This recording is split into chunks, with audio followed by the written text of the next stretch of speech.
Hello, আসসালামু আলাইকুম। ওয়ালাইকুম সালাম। কে ভাই এতবার কল দেওয়ার পরেও হচ্ছে আপনি ফোন দিতেছেন মানে বুঝলাম না ভাই। কি সমস্যা? না, না আসলে সমস্যা কিছুই না। আপনি ভিডিও বানান না? ভিডিও বানায় মানে বুঝলাম না। আপনি ভিডিও বানান না? মানে ভিডিও করেন না আপনি? কিসের ভিডিও বুঝলাম না। বুঝাই তো বলতে হবে। এই যে YouTube এ যে ভিডিওগুলান বানানো হয় আরকি। হ্যাঁ, আমি করি ইউটিউব প্রফেশনাল কাজ করি। তো এইটা বলেন যে হচ্ছে Facebook পেজে কাজ করেন না? অবশ্যই। মানে ওখানে ওই যে একটা ভিডিওতে আপনার মানে বাড়ির কেয়ারটেকার চাইছিলেন। মনে আছে? একটা ভিডিওতে আপনি নাম্বার দিয়েছিলেন শেয়ার অপশনে। এখন একটা কেয়ারটেকার এখন বলতে কি অনেক না অনেকের কাছে তো দেওয়া থাকে কারণ হচ্ছে আমরা যেহেতু মিডিয়া পার্সন সবার কাছে নাম্বার দেওয়া থাকে জন্য একটা লোক বা ভালো একটা লোকের জন্য যেহেতু আমার অর্থ সম্পদের অভাব নাই আমি একা আমার বাবা থেকে লন্ডনে তো সেই ক্ষেত্রে হচ্ছে দেখাশোনার জন্য লোক লাগে মাঝে মধ্যে বিজ্ঞাপন দিলে হয়তো বা ওইখানে থেকে অনেকেই নক করে তার মধ্যে আমরা সততা সবকিছু যাচাই বাছাই করে আর কি না আপনি কিসের জন্য ফোন দিয়েছেন সেটা বলেন। না, আমি ফোন দিয়েছিলাম মূলত আপনার কেয়ারটেকার বাসার দরকার এই জন্য। কেয়ারটেকারের জন্য বিজ্ঞাপন কি দিছি আমি কি জানি না যাই হোক আচ্ছা, যদি না দেন তাহলে কি তো শেয়ার অপশন নাম্বারটা আমি পেলাম না, তাই না? আমি বললাম যে যাই হোক আপনার বাসা কোথায় মানে থাকেন কোথায় বা বাড়ি কোথায়? আমার বাসা ময়মনসিংহ। আগে কি কেয়ারটেকারের কাজ করছেন? আসলে কাজ করি নাই, তবে আমি মানে অটো রিক্সা চালায় খাই তো। এখনো আমি ওইরকম কোনো কিছু পাইনি, তারপরেও একটু মানে স্থায়ীভাবে একটা চাকরি পেলে আমি চাকরিটা করতাম এই আর কি। ও আচ্ছা ঠিক আছে। তা আপনি কি এখন ময়মনসিংহে আছেন না ঢাকার দিকে আছেন? না, আমি এখন বর্তমান ময়মনসিংহ থেকে আপনাকে কথা বলতেছি। ময়মনসিংহ থেকে। তো ময়মনসিংহ থেকে কথা বলতেছে ঠিক আছে কিন্তু আমাদের কাজ করতে হলে তো ঢাকায় আসতে হবে মানে বাড়িতে থাকতে হবে।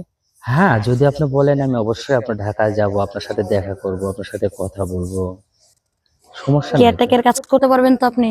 হ্যাঁ, আপনার বাড়িতে আপনি বলছিলেন না যে বাগান দেখাশোনা, বাসা বাড়িতে বাজার সদাই হুম করে হুম। দেওয়া, এগুলো তো না?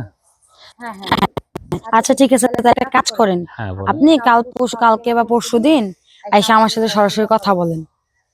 তাই? হ্যাঁ আচ্ছা। সরাসরি কথা বলে আমিও কথা বলি আপনিও সবকিছু দেখেন বা এটা যদি সেফটি মনে হয় না আমি তো যে স্যালারি দিব আমার চেয়ে একটা বিশ্বস্ত লোক জি। বিশ্বস্ত যে হচ্ছে নিজের মতন করে কাজ করবে নিজের মতন করে দেখবে আর কিছু কোনো কিছুই না সে যদি ফ্যামিলি নিয়ে এখানে আসে থাকতে চায় থাকতে পারে। তো আপনার ফ্যামিলিতে কে আছে তাহলে?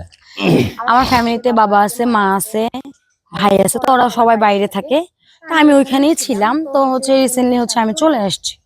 ও আচ্ছা। একটা কথা বলবো? বল। আপু, আপনার কি বিয়ে হয়েছে? না ভাইয়া আমার বিয়ে হয় নাই। বিয়ে হয় নাই?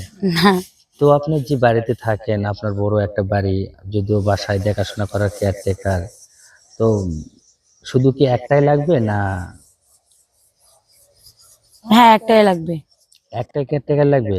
একটাই। কিন্তু ম্যাডাম, আসলে ভয় হয়তো, মেয়ে মানুষ আপনি একা থাকেন বাসায়, যদি বুঝলাম না কিন্তু ভয়ের কি আছে রে ভাই আমার বাসায় অজস্র কাজের লোক আছে আছে। অজস্র কাজের লোক আছে। ও আচ্ছা। আমার রান্না করার 3 জন আছে আমার বাড়ি দেখার আরেকজন আছে। ও আচ্ছা আচ্ছা, তাহলে তো আমার তো লোকের অভাব নাই আমি না, একা তো থাকি না। আসলে আমি বলছিলাম যে আপনি ওই যে বললেন না যে বিয়ে করি না, এই জন্য বললাম আর কি, ভয়। তো বিয়ে না করলে কি হয়েছে বিয়ে না করলে কি থাকা যায় না আশ্চর্য কোন ধরনের কথা বলেন? হ্যাঁ ম্যাডাম, আসলে আপনি এমন করে খেপতেছেন কেন? আমি আসলে বিষয়টা বুঝতে পারি নাই তো, এই জন্য একটু বলতেছি। কি বিয়ে বুঝেন নাই? বুঝিনি এটা যে আপনার বাসাতে যদিও কেয়ারটেকার, শুধু কি আমি একা না আরো আছে এই জন্য? শোনেন আমি একটা কথা বলি আমার বাসায় কেয়ারটেকার কাজ মানে একদম সব কাজ করতে হবে তা কিন্তু না।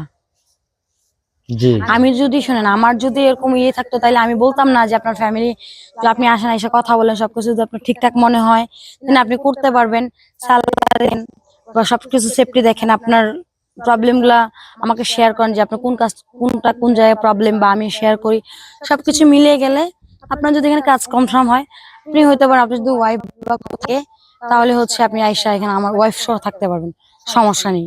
আমি তো বলেই দিচ্ছি আপনাকে আপনাকে একা ডাকি ভাই।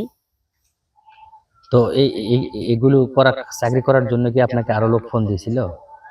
হ্যাঁ আরো লোক ফোন দিছিল কত 2-3 জন ফোন দিছিল সবাই হচ্ছে ওই একই কথা বলছি জি আসেন আসেন দেখেন কথা বলেন বা আমি আপনাদেরকে বলি রুলস গুলো সব জায়গার মধ্যে একটা ডিসিপ্লিন আছে জি। অবশ্যই আমাদের রুলস গুলো আপনাকে মানতে হবে। যেহেতু আমার এত বড় বাড়ি, আর দেখা যাচ্ছে আমি এখানে কিন্তু বেশি দিনের জন্য নাই।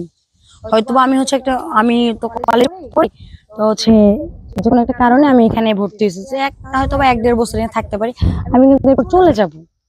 দেখা গেল যে আমি সবকিছু যদি ঠিক পাই, পারফেক্ট পাই, আমি আপনাদের উপরে, এই যে আমার এত অজস্র কাজের লোক, তাদের উপরে কিন্তু ছাড়া, ঘর বাড়ি একদম অল বিজনেস তাদের উপরে ছাড়া। জি, আচ্ছা ঠিক আছে ম্যাডাম, তাহলে আমি কালকে অথবা পরশু আসতেছি। হ্যাঁ, আচ্ছা ঠিক আছে আয়শা, আমার আমার আয়শা, চাকরিটা আমার হবে তো? ম্যানেজারের কাছে নাম্বার থাকে, ফোন থাকবে, আপনি একটা বাড়িও করেন। আচ্ছা ম্যাডাম, আমার চাকরি হবে তো? ইনশাল্লাহ আমি চেষ্টা করবো ভাইয়া। আচ্ছা, ওকে ম্যাডাম। আচ্ছা ঠিক আছে। আসসালামু আলাইকুম। ওয়ালাইকুম আসসালাম, আসসালামু আলাইকুম।